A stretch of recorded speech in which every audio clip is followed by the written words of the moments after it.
السلام عليكم ورحمة الله وبركاته. الحمد لله رب العالمين وبه نستعين على أمور الدنيا والدين وبه نستغفره. الصلاة والسلام على أشرف الأنبياء والمرسلين سيدنا وحبيبنا وشفيعنا ومولانا محمد وعلى آله وأصحابه وأتباعه إلى يوم الدين. اللهم صل وسلم وبارك على سيدنا محمد وعلى آله عدد ما يليق بكمال الله وكما يليق بكماله. اللهم افتح علينا حكمتك وانشر علينا من خزائن رحمتك يا أرحم الراحمين. اللهم عافنا من كل بلاء الدنيا وعذاب الآخرة والشر الدنيا والشر الآخرة. اللهم آمين. ثم أما بعد. Hadirin muslimin dan muslimat, tuan-tuan, puan-puan yang dirahmati Allah dan dikasihi sekalian, alhamdulillah wa syukurulillah. Pertama-tamanya sama-sama kita sentiasa mengucapkan puji dan syukur kehadrat Allah Subhanahu wa taala yang masih mengurniakan kepada kita berbagai-bagai bentuk nikmat. Hari ini kita masih diberikan nikmat hidup. Ya, moga-moga dengan peluang hidup yang Allah Taala beri pada kita ini, kita gunakan untuk sentiasa bermuhasabah diri kita masing-masing, dengan seterusnya kita mempertingkatkan lagi ataupun sekurang-kurangnya istiqamah di dalam beramal. Moga-moga kita semua ini dimatikan Allah di dalam husnul khatimah. Di dalam satu ayat dalam surah Fatir, ya, ayat 37,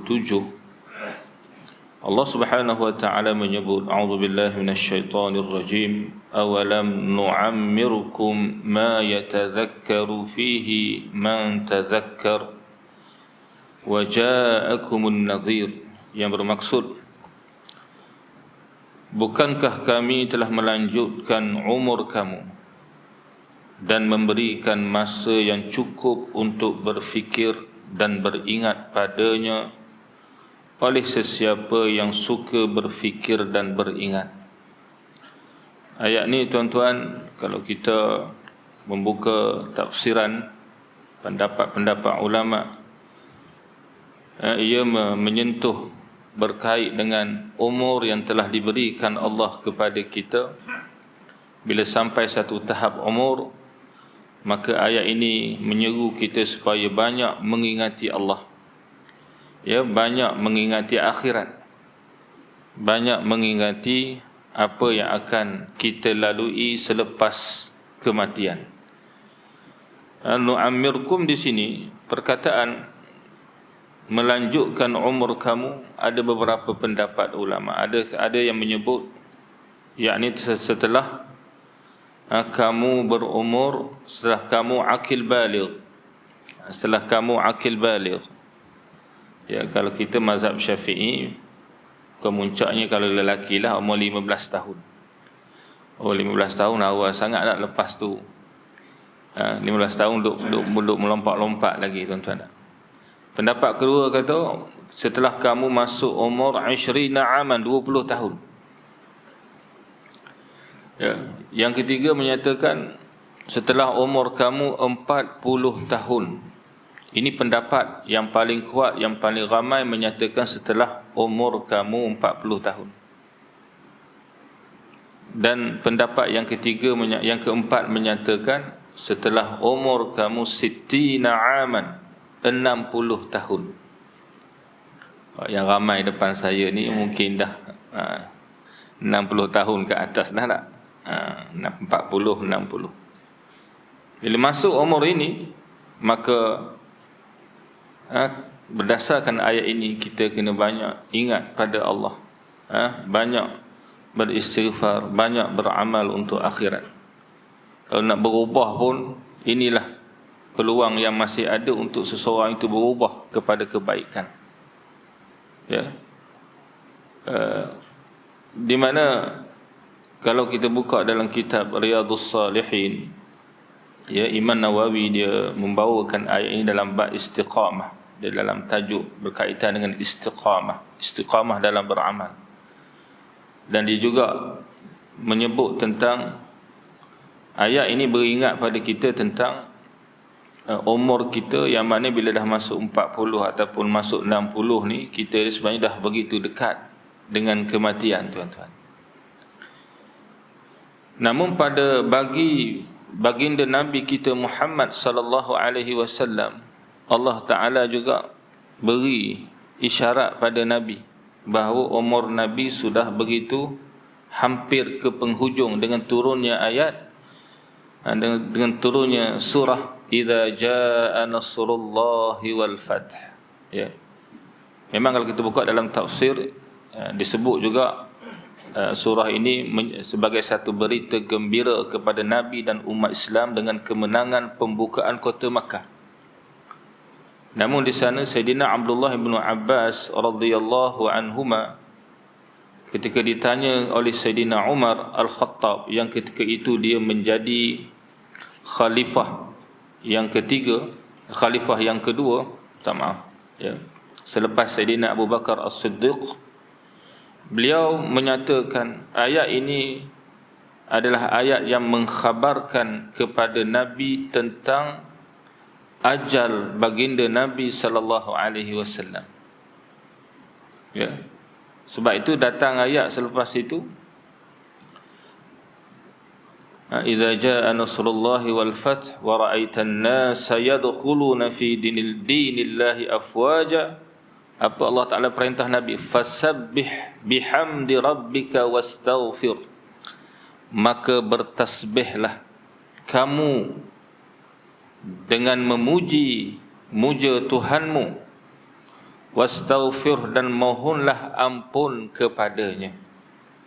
Sebab itu Sayyidatina Aisyah radhiyallahu anha meriwayatkan setelah turunnya ayat ini, surah ini, Nabi banyak mengucapkan tasbih, tahmid dan istighfar di dalam solat-solat yang didirikan oleh baginda Nabi sallallahu alaihi wasallam. Nabi bertasbih, bertahmid, beristighfar di dalam rukuknya, di dalam sujudnya, begitu banyak. Ini riwayat diceritakan. Jadi kita macam itulah juga, tuan-tuan. Maknanya bila kita umur ni dah masuk 40 ataupun masuk 60, maka fasabbih bihamdi rabbika wastaghfirhu innahu kana tawwaba. Alhamdulillah, tuan-tuan, pada pagi ini terdapat bersama lagi untuk kita dapat mula balik kuliah subuh lah. Setelah kuliah subuh ni terpaksa ditangguhkan semenjak lockdown dulu tak. Lockdown dulu, kemudian kuliah maghrib telah dibenarkan, tapi kuliah subuh, kuliah duha masih tertangguh, dan alhamdulillah awal bulan baru ni telah dibenarkan kembali. Jadi alhamdulillah kita dapat bersama balik, dan insya-Allah hari ini kita akan sambung balik dalam perbincangan kita misteri alam kubur, dan kita masuk bincang dalam tajuk dalam muka surat 132, perihal langit dan bumi menangisi kematian orang mukmin. Pengarang menyebutkan kepada kita, disebutkan di dalam hadis bahawa langit, bumi dan para malaikat menangisi kematian orang mukmin. Bila seorang yang beriman, yang saleh, yang bertakwa itu mati, ya, maka langit, bumi dan juga para malaikat menangisi kematian mereka. Ya. Kalau yang mati itu dia mati keseorangan di tempat yang asing sekalipun, kalau tidak ada orang yang menangisi kematiannya, sedih atas kematiannya, maka ketahuilah langit, bumi, para malaikat bersedih atas kematiannya.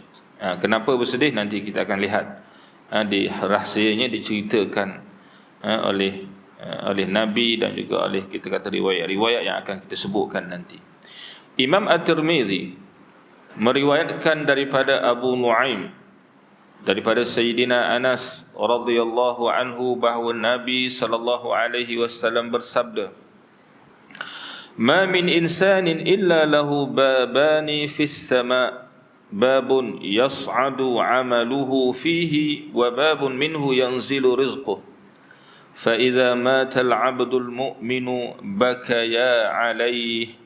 Yang bermaksud, setiap manusia mempunyai dua pintu di langit. Setiap pada kita ni tuan-tuan dan puan-puan, di langit sana ada dua pintu untuk setiap daripada kita. Ya, ada dua pintu yang khusus untuk kita. Satu pintu ialah tempat amalannya naik. Satu pintu yang kalau kita melihat hadis yang lain diceritakan amalan kita ni dibawa naik 2 kali sehari tak? Ya, 2 kali. Waktu asar dan waktu subuh. 2 kali. Tak? 2 kali dibawa naik. Untuk dipersembahkan kepada Allah Subhanahu wa ta'ala. Ini pintu satu tak?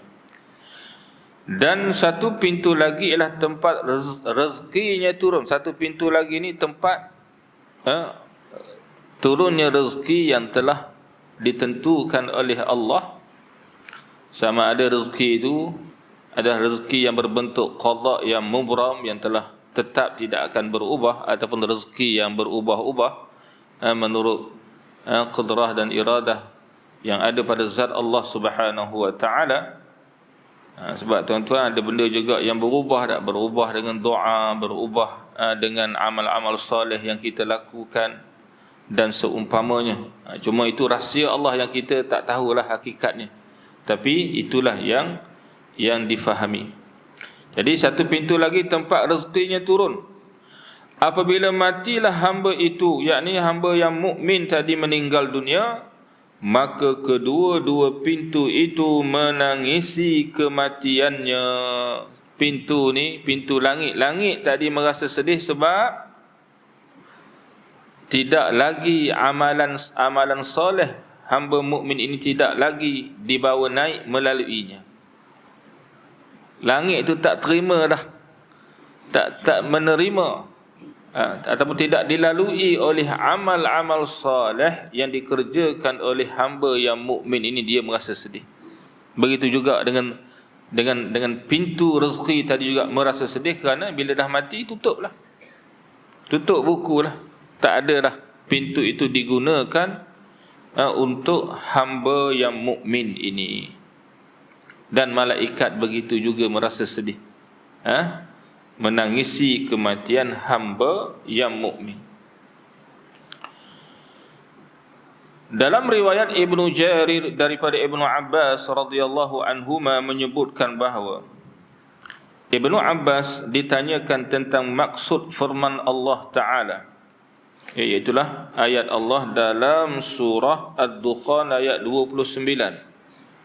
Ya, kalau kita rujuk ayat tu, iaitulah bagaimana Allah Ta'ala berfirman menceritakan tentang Fir'aun dan juga pengikut Fir'aun yang kafir. Ya, Allah Ta'ala menyebut, a'udzubillahi minasyaitonir rajim, fama bakat 'alaihimus samaa'u wal ard. Yang bermaksud mereka itu tidak ditangisi oleh langit dan bumi, dan mereka pula tidak diberi tempoh lagi. Ya. Apabila Sayyidina Abdullah ibn Abbas radhiyallahu anhu ditanya tentang maksud ayat ni, sebab dalam ayat ni Allah Ta'ala sebut langit dan bumi tidak menangisi mereka. Ya. Mereka itu adalah, dalam ayat ini, dalam kisah ini ditujukan kepada Fir'aun dan pengikut-pengikutnya yang menentang Nabi Musa alaihissalam. Langit dan bumi tidak menangisi kematian mereka, kemusnahan mereka. Lalu beliau ditanyakan. Jadi bila baca ayat ni, ada sahabat tanya dia, adakah langit dan bumi menangisi kematian seseorang? Ya, sebab Allah Ta'ala sebut langit dan bumi tidak menangisi kematian mereka. Jadi ditanya kepada dia, adakah langit dan bumi bila ada seorang mati dia akan menangis? Beliau menjawab, bahkan ya. Bahkan di sini maknanya dia mengiyakan, ya benar, langit dan bumi menangisi kematian seseorang. Sesungguhnya kata beliau, tiada seorang pun makhluk melainkan baginya ada pintu di langit, tempat turun rezekinya dan tempat naik amalannya. Ada pintu langit, 2 pintu langit tadi, sebagaimana hadis yang kita telah baca tadi. Maka apabila mati seorang mukmin, ditutuplah pintu itu daripada langit tempat amalnya naik dan rezekinya turun. Apabila tiada lagi didapatinya, yakni naiknya amalan, maka menangislah ia, yakni langit. Langit pun menangis sebab amalan orang ni dah tak naik dah melalui dia. Ya. Begitu juga apabila tempat hamba itu bersembahyang. Ni tuan-tuan dia. Sebab tu kita ni, kita tengok orang kita yang faham lah tak, yang faham, mungkin dia pernah dengar tok guru, ustaz-ustaz sebut, bila kita solat ni, kita sembahyang tu tak setempat tak, kita sembahyang tempat ni. Contohnya sembahyang fardu di sini, sembahyang sunat kita pergi cari tempat lain, ubah-ubah. Ya, kenapa pula kita buat begitu? Ya. Saya bila sebut ubah-ubah tempat sembahyang ni, saya teringat masa PKP duk ketat hari itulah. Kebetulan saya ada di satu masjid lah di sebelah Kuala Lumpur tu tuan-tuan. Bila saya datang sembahyang asar, sembahyang zuhur, masa PKP ketat, sembahyang zuhur berjamaah, lepas sembahyang berdoa tu, saya pun nak perkenak ke belakang, nak sembahyang di belakang. Datang seorang petugas, dia kata, tak boleh sembahyang belakang, dia kata. Kenapa pula? Kalau nak sembahyang tempat tadi, dia kata. Saya kata macam tu sekali tak? Macam tu sekali SOP tu pun SOP yang dibuat sendirilah. Tapi kita kata tak sepatutnya lah sampai macam tu sekali. Kalau kita ni dah pakai mask, bawa sejadah sendiri apa semua, apa salah sembahyang di tempat lain yang dalam keadaan kita menjaga SOP. Tapi itu nak ceritanya SOP tak. Tapi tengok Sayyidina Abdullah bin Abbas radhiyallahu anhuma, dia menyatakan lagi, begitu juga apabila tempat hamba itu bersembahyang dan berzikir kepada Allah, mendapatinya tiada. Baik, ada orang tuan-tuan, dia menjadikan rumah dia itu mungkin ada satu tempat, satu bilik, satu kawasan yang khusus, tempat dia bersembahyang, tempat dia berzikir, ataupun mana-mana tempat lah, ya, ataupun di masjid, di surau yang dia sentiasa lazimi. Dia datang bersolat, dia datang berzikir. Biasalah ada orang tuan-tuan, orang dah tahu tempat dia kat mana tak, tiang tu dia lah. Tak, sampai orang lain tak ganggu dah tempat tu, tahu dah ni tempat Fulan bin Fulan. Tak. Baik. Tapi tuan-tuan kena ingat, kalau kata walaupun tempat tu kita dah biasa, contohnya takdirnya kita datang-datang orang dah ambil tempat tu, jangan kita halau pula dia tuan-tuan. Jangan kita halau, sebab ini rumah Allah. Kalau rumah Allah lah ya, dia kata jangan pula kita datang, ini tempat saya biasa duduk ni. Dah kamu datang lambat, itu terpulang lah, tak, nasib lah. Jangan pula halau, sebab saya pernah kena halau tuan-tuan. Dia kata ni tempat biasa dia. Dia tak nak bergaduh, kita pun beralah lah, moga kita bukan orang tempatan, bukan orang datang, orang sebagai dhaif lah. Tapi dia datang beritahu ni tempat dia. Baik. Jadi kata Sayyidina Abdullah bin Abbas, dia kata, maka tempat itu pun menangisi kematiannya. bila tempat ni dapati hamba Allah yang mukmin ini sudah tidak lagi datang duduk bersembahyang di tempat itu, duduk berzikir di tempat itu, bumi Allah Ta'ala itu pun merasa sedih dan menangisi kematiannya. Gitu. Sampai begitu sekali. Ya. Kaum Fir'aun, lalu dia menyatakan sebab ayat ni yang saya sebut tadi tentang kisah kaum Fir'aun, fama bakat alaihimus sama'u wal ard. Lalu beliau menyatakan kaum Fir'aun tidak mempunyai bekas di bumi tempat mereka mengerjakan amal soleh, dan tidak ada amal soleh yang naik melalui pintu langit kepada Allah. Maka kerana itu tiadalah langit dan bumi menangisi kematian mereka. Jadi bagi orang-orang yang bagi orang-orang mukmin dan mukminah, bila dia meninggal, maka langit dan bumi dengan sebab tadi, dengan alasan tadi, menangisi kematian mereka. Masya Allah, ini suatu kemuliaan juga bagi orang-orang yang beriman. Ibnu Jarir dan Ibnu Abi Dunya meriwayatkan daripada Al-Baihaqi daripada Syuraih Ibnu Abid Al-Hadrami, katanya Rasulullah sallallahu alaihi wasallam bersabda yang bermaksud, tiadalah seseorang mukmin yang mati semasa di perantauan, ya, dia pergi bermusafir lalu dia mati di perantauan, ya. Zaman sekarang ni mudah tuan-tuan, dah ada alat-alat komunikasi ni, ada telefon, ada apa, semua ada lah. Zaman dulu ni tuan-tuan, musafir pun naik unta, naik kuda rak, ataupun berjalan kaki. Alat-alat komunikasi yang ada zaman sekarang tak ada zaman dulu, ya. Mungkin dia pergi merantau tu, pergi bermusafir seorang-seorang dia, dia pergi tu menumpang mana-mana kafilah yang menuju ke arah yang dia nak tuju, ya. Lalu kata Nabi, dia mati semasa di perantauan yang mana tiada orang yang menangisi kematiannya.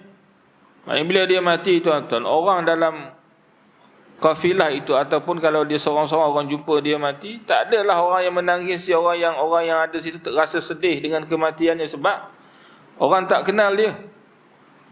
Tak, kita sendiri pun kalau kita mati, kita meninggal dalam keadaan orang keliling tu tak kenal kita, agak-agak orang tu sedih ke tuan-tuan?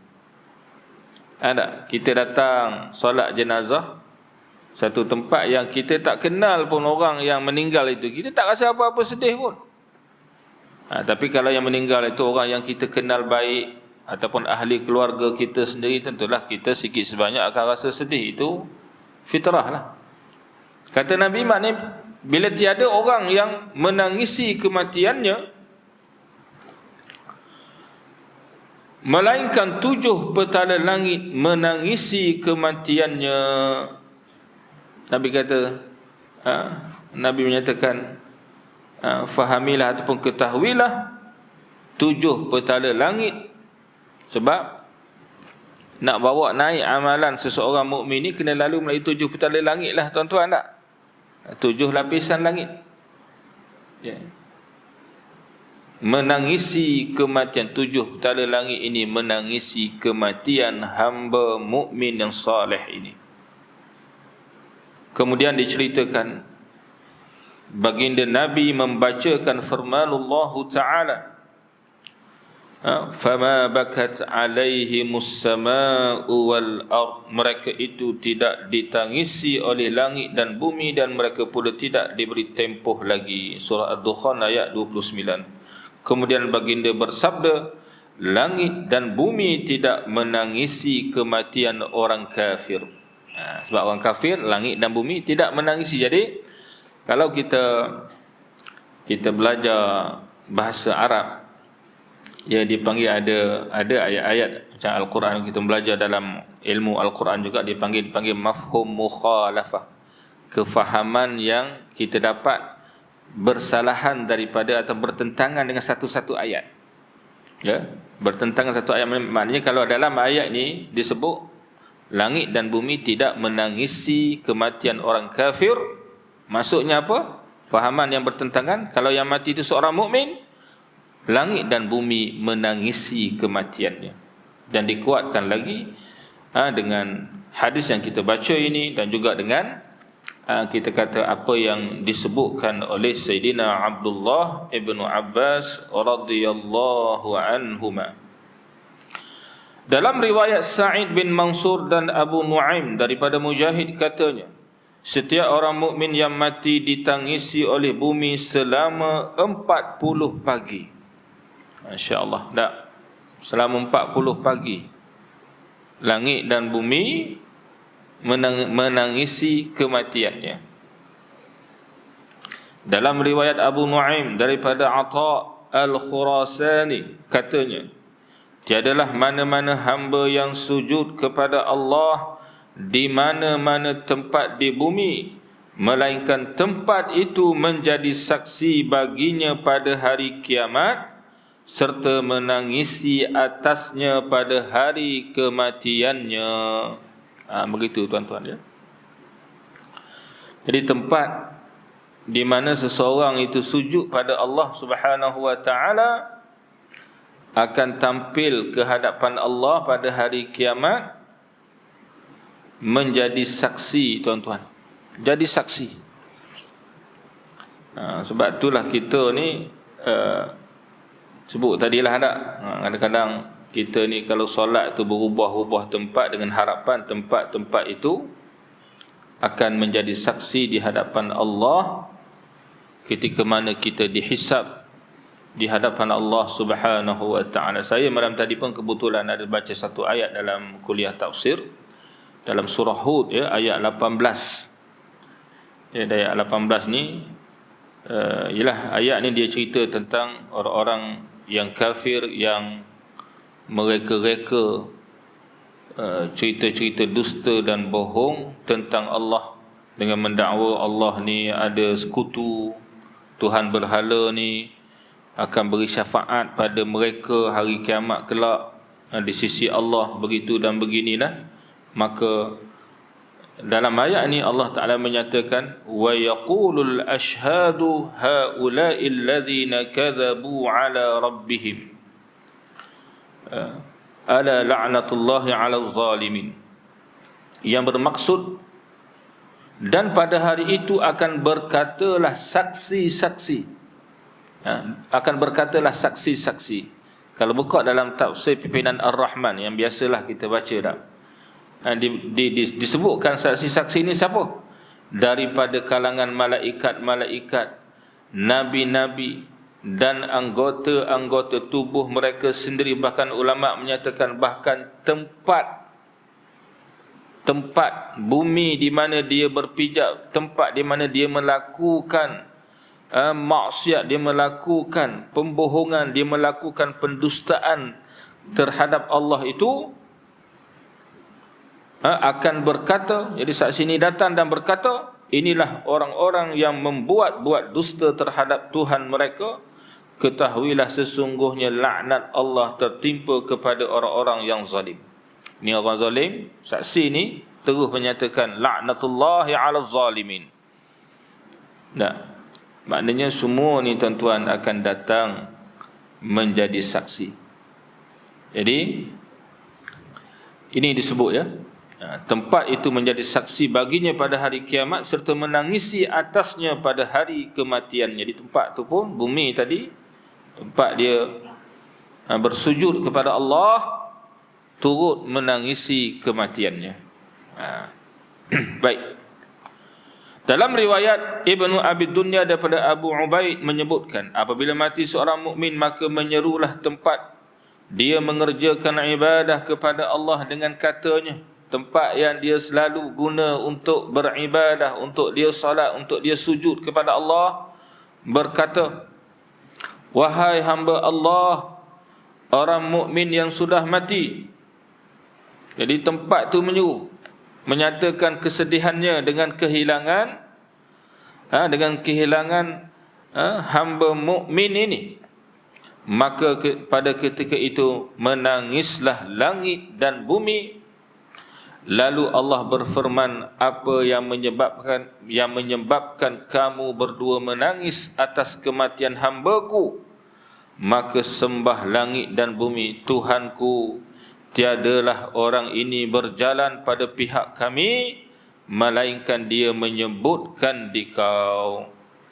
Tiadalah orang ni ketika mana dia datang, dia berjalan di atas kami. Yani kalau bumi ni kata dia ni berjalan di atas muka bumi ni, melainkan dia mengingatimu ya Allah. Tiadalah orang ni ketika mana dia berpayungkan langit, ya, sebab kita berjalan ni pijak bumi, langit duduk atas dah, melainkan dia mengingatimu ya Allah. Begitu. Maka langit dan bumi merasa sedih dengan kematian orang ini.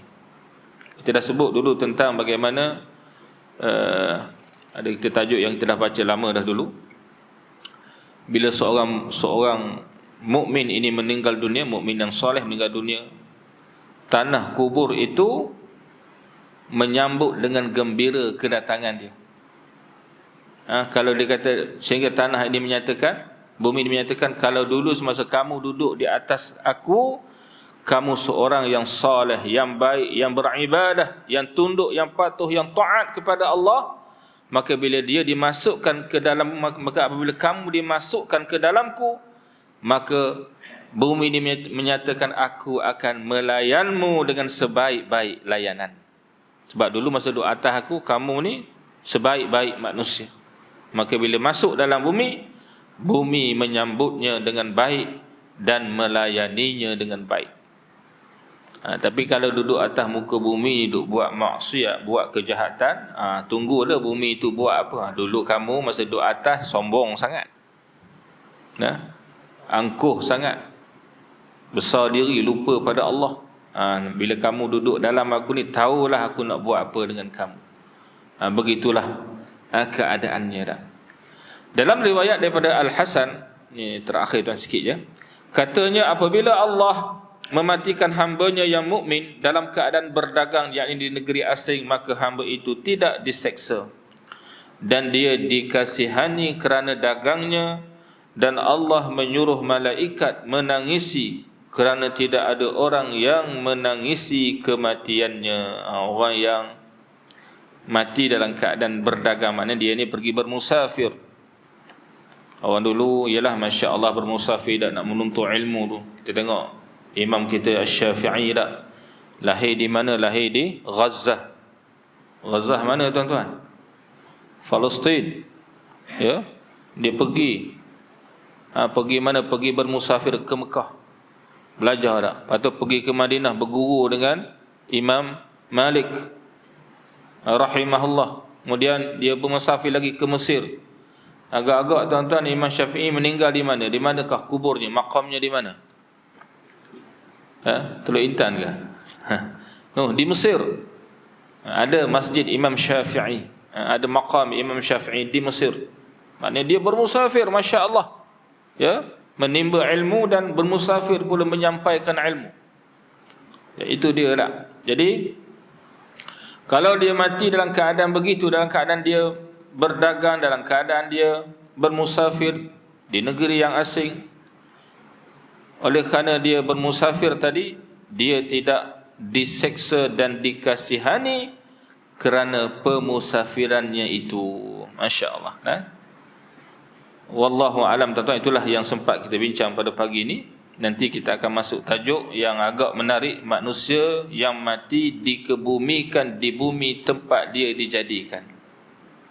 Yang mana dalam tajuk akan datang disebut tentang bahawa kita ni tuan-tuan, apabila masa kita berada dalam keadaan nutfah maknanya bertukar daripada air mani tadi, bertukar menjadi segumpal darah masa dalam perut mak kita ni. Lalu malaikat bertanya pada Allah, ya Allah, adakah nutfah ini hendak disempurnakan kejadiannya ataupun tidak? Bila dikatakan, Allah Ta'ala menyatakan disempurnakan, maka diriwayatkan malaikat ini akan mengambil tanah daripada satu tempat, maka diletakkan pada nutfah ini. Jadi kalau tanah tu tuan-tuan, kalau dia ambilnya adalah di Afrika Selatan, kita ni akan mati di Afrika Selatan. Sebab tuan-tuan kita tengok memang dah ada orang mati tempat ni. Dia orang asal orang tapi mati tempat lain. Saya ingat masa saya duduk belajar dulu di Mesir, ada orang nak pergi buat umrah tuan-tuan, dia naik kapal terbang tu, dia transit di Mesir. Dia tak ada anak belajar di Mesir, dia transit, meninggal di Mesir, ke bumi di Mesir. Jadi daripada orang Malaysia nak ke Mekah tapi transit, meninggal di Mesir, kena serangan jantung tak, mati. Lepas tu ke bumi di Mesir lah. Jadi kita kata macam manalah tak jadual, macam manalah keadaannya. Mungkin itulah rahsianya. Mungkin dulu malaikat ambil tanah daripada Mesir untuk dirinya. Jadi kita pun wallahu alam tak tahu di mana bumi kita ini akan meninggal. InsyaAllah kita akan bincang tajuk ini dalam pertemuan yang akan datang. Wallahu a'lam bissawab.